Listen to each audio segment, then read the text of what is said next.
Okay, so boom, man, we got to talk about veteran producer Teddy Riley, man. Teddy Riley, we all know, man, he's not just a producer, man. He invented the New Jack Swing, 80s, 90s, timeless records, man. The man shaped the whole era.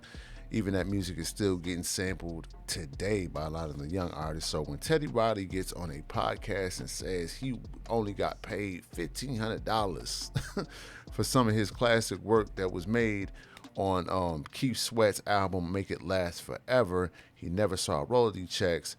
That's gonna make a lot of people raise an eyebrow. Like, Teddy, right? Seriously, you $1,500, right? For that classic album. Now, Teddy basically said he produced numerous records on that album. Okay, a classic album, and despite its success, he never saw a back end. No royalty checks, nothing. Just $1,500. That's all he got. Now, that's wild, because here's where things get interesting. Jermaine Dupri, man, Mr. So Def, he jumps in, okay, enters the chat. Now, JD, he's a record executive and, super producer in his own right, okay, label owner, all this good stuff, right? Now, he understands publishing. I'm pretty sure he does. He gets on Instagram and basically says, hold on, none of this is making sense, Teddy. What are you talking about? All right. Now, he said unpaid royalty usually happens if there's no publishing agreement in place, number one, or if someone signed their publishing away.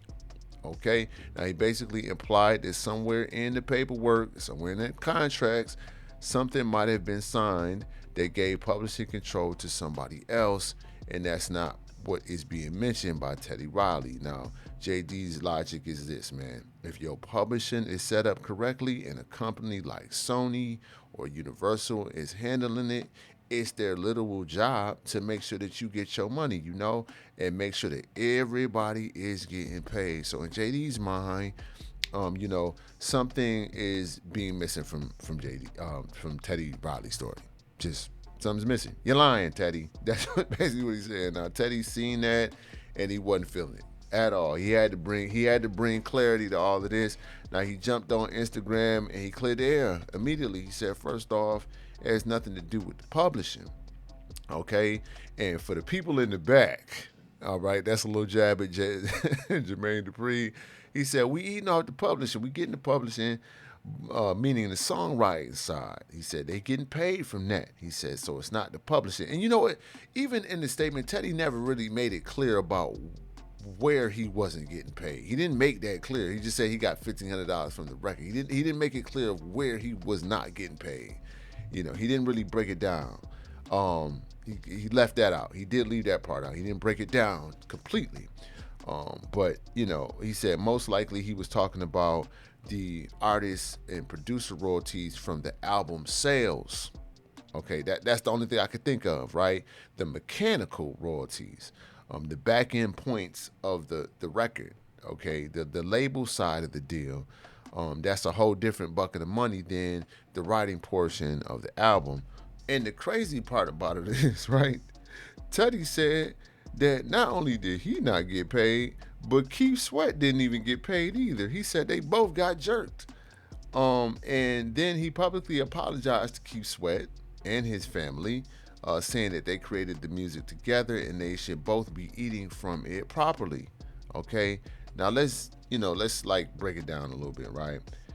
This might not be about publishing at all. This might be about, old school label contracts, the kinds from the 80s where artists and producers, they were signing a lot of deals that looked sweet in the front and had zero leverage on the back end, different era, different time. People still kind of getting jerked in a way, even still to this day. The record business is still like disgusting with the Spotify deals. People are complaining about that. But, Teddy is basically saying, listen, man, Keith Sweat, neither one of us got paid, okay? I got $1,500, but we getting paid from the publishing, but we're not getting paid here. But I'm going to say this, right? JD was out of pocket a little bit. I think JD might have been out of pocket. He was speaking from an industry knowledge without knowing the full story. And, this isn't the first time Jermaine Dupri then jumped into something, and kind of had to put his foot in his mouth. Y'all remember the whole Dawn Robinson thing from En Vogue when she was basically saying she was living in her car and JD had jumped in on the situation and basically was like, how could you be living in your car? How could you be homeless when you got a publicist? But Don was like, listen, mind your business. You don't know the full story.